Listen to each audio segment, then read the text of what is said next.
Зошто бегаат луѓето од заедницата? Ги канам на молитва, разговор и тие бегаат. Бегаат кога ќе се покаже силата. Кој бега всушност? Па демоните во нив. Зошто бегаат? Па затоа што тие ги владеат, тие управуваат со нив, тие те завладеале. Нели кога ќе те покани некој на кафе, на молитва, бегаш, нели тоа е нелогично? Зошто христијанин би бегал од молитва, од разговор со старешината, со водачот на заедницата? Тоа е тој демонски свет и тука е суштината: држиш до своето, не попушташ, се лутиш, се гневиш, ти имаш своја правда. Тоа се демони на мисли, чувства и желби. И нормално е, бидејќи си во друг дух, да те исфрли.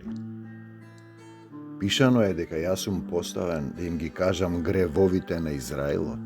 Старешината мора да ви каже кога грешите, зашто гревот кај него ќе остане, а потоа дали вие ќе примените или не, гревот останува кај вас. Ако велите дека гледате, а не гледате, гревот ви останува. Послушен на Словото значи да му дозволиш на Словото да те промени. Значи тој ќе ве пасе со железен жезол и ќе ве строши како глинени садови. Тоа е суштината. Мораш да се строшиш, стариот начин, стариот оклоп, стариот човек. А ти му дозволуваш на демонот да те извлече и се лутиш. Јас често им кажувам една не е анегдота, реална состојба. Мој сотрудник од светот, кој не е христијанин, постар од мене, со жесток, силен глас му реков: бегај од мене, сатано, кога ме соблазни таму за некои религиски норми од македонската обредна култура. Потоа му го дадов стихот да го прочита и не избега. Се уште сме заедно, бидејќи кај него има љубов. А каков си ти христијанин, кој велиш дека си во Исус, а бегаш од молитва, бегаш од разговор и ја напушташ заедницата? Ти си христијанин кој си воден се уште од духот на овој свет, бидејќи демоните што се во тебе, што те владеат, кога ќе ја видат силата, бегаат.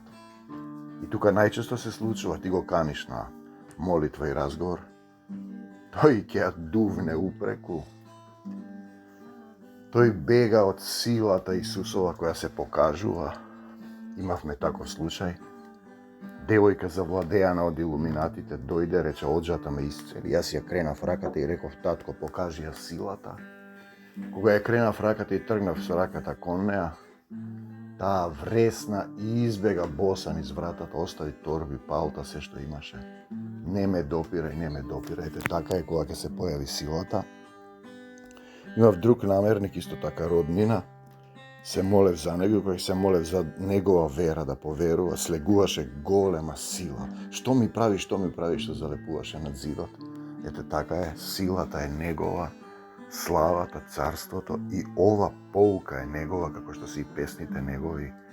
Така да немој да бегаш, сотруднику христијанину, од молитва. Не дозволувај демоните да те влечат под духот на паднатиот свет. Љубовта Исусова да не преплави сите. Амин до Царството Божјо. Амин.